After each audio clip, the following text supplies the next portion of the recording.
Please welcome Barry Atwan. Abdul Barry, welcome to the show again tonight. All joking aside, your people face the gravest possible circumstances. Tell us first of all about Rafah, what's happening there, and what the worst case scenario is.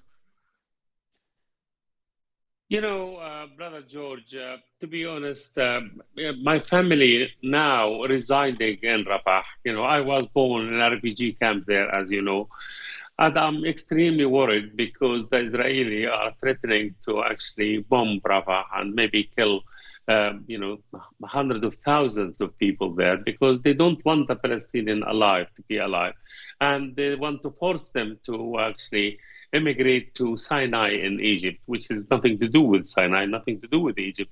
So people are, to be honest, starving. There is a famine now in Rafah. You know, I was told by my friends and my family there that people collapse in the streets because they haven't eaten for 3 days, 4 days, 2 days. So, and especially children, there is no milk for the children at all. This is the, you know, the Israeli mercy. You know, this most westernized state on the Middle East. So it is very, very dreadful situation. People, they don't know where to go. You know, where they want to actually send them now. Okay, they sent us from Asdod, our hometown, to Gaza, and then now they want to send us. Well, they don't know, to Egypt, but Egypt is closing the border completely. And why should they take us? You know, and so I think the next trip, no, the next evacuation will be to the moon, maybe to the Gibraltar. Who knows? Because they don't know what to do with the Palestinian. And unfortunately, Britain is supporting this kind of atrocities by the Israeli. And the same thing happened in the United States. Until now, we haven't heard a single word from Biden. After 4 months of massacre, genocide, ethnic cleansing, we haven't heard from him one word that stop the war, stop fighting, the ceasefire. Never they said that. This is the head of the liberal world. This is the champion of human rights values. So people, honestly, people in Rafah, you know, they don't have water, they don't have electricity, they don't have food. Even animal food is not available now. They finished it. And there is no any aids. Have you heard, Brother George, have you heard in any war, you know, they bombed hospitals? Have you heard of that? You know, have you heard that they stopped all, all shipments of medical needed by these hospitals? Have you heard of little children operated at, you know, without any kind of anesthetic? This is happening in Gaza. And the last thing which I want to refer to, you know, you talked about United Nations organization, UNRWA, for example. I was born in, as I said, in a refugee camp, and I was educated in UNRWA school. I was treated on UNRWA hospitals. I was actually fed by UNRWA human aids. So now, you know, suddenly the Israeli, they want to kick UNRWA out of Gaza. And what about the people? How, you know, they want people to starve to death. People go and took refuge to UNRWA schools, UNRWA hospitals, hoping that this is United Nations organization and this building will protect them. They thought the Israeli wouldn't go, you know, that down and go and bomb schools and the people who took refuge in schools and hospitals. So situation, honestly, is very bad. How the international community, how the Western world, the world of human rights values, how they accept people to starve to death in Gaza. And there are more than 2,000 vans of human aids waiting on the other side of the border in the Egyptian territory. Why they don't allow them to get in? Why, you know, United States don't say, you know, who are talking about human rights, to say that these should enter and those people should not die of famine.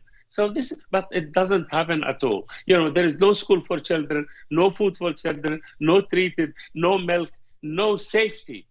There is no place which is safe now in any part of Gaza Strip. They kill them. Journalists, about 150 journalists were massacred by the Israeli because they don't want to know the international community to know what is happening in Gaza. This kind of massacre which is taking place. This is a brief, characterization of our brief picture of what is happening in my refugee camp and all refugee camps in Gaza. And Gaza is the biggest refugee camps in the world.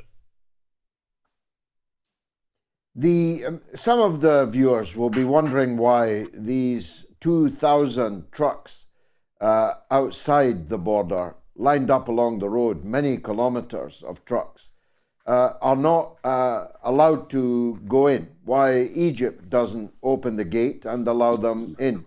Is the reason because Israel would bomb the trucks if they went in without Israeli approval? Yes, they did. They did bomb the trucks before. And they did bomb, actually, Egypt sort of monitoring tower.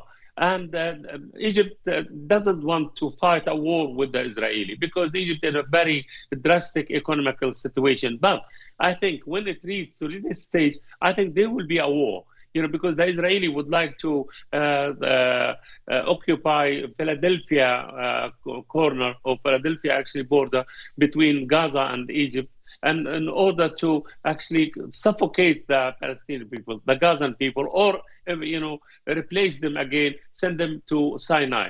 So it is very dangerous. Egypt warned the Israeli that if you do this, actually, we will freeze a Camp David agreement, so-called peace agreement. And actually, if you occupy this border line, we will fight you. We wouldn't let you in. So they are actually humiliating everybody there. And they are seeking wars. And why they are doing this? Because they are 100% sure the Americans are supporting them.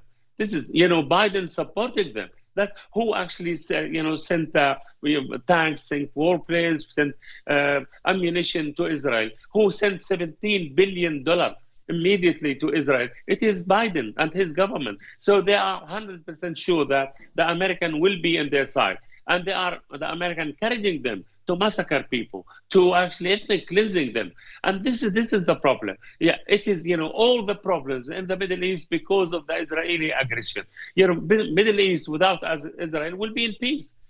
They are used by the American in order to destabilize the whole region. Why? Because I don't know. Is it racism?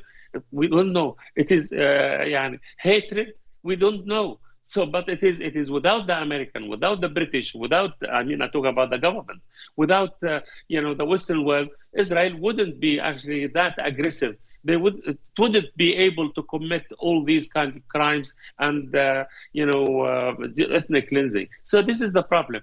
To be honest, George, let me just half a minute. When I came to this country, it was a pleasant country. It was freedom of expression used to be in its best. Imagine that. Everybody talking about Rafah.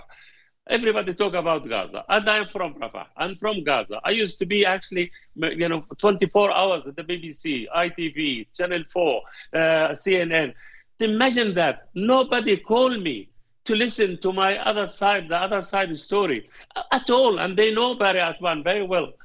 I used to, 45 years, I used to vote for the Labour Party because this Labour Party used to be with the oppressed people.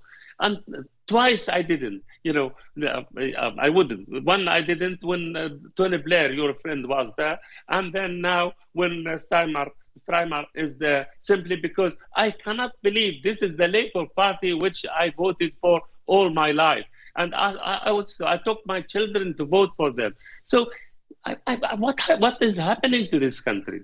What is happening? I'm surprised. They used to be very kind. They used to be very nice to us, especially the Palestinians. They understand our problem. They understand our suffering. But now, when you say to them it is famine, I don't know, the government, the conservative government now, they do nothing but supporting the Israeli massacres against my people, against my family. 30 of my family and relatives are killed, bombed by the Israeli, George, until now. And I don't know if they bomb Rafah again, because most of my family, most of my relatives are in Rafah now.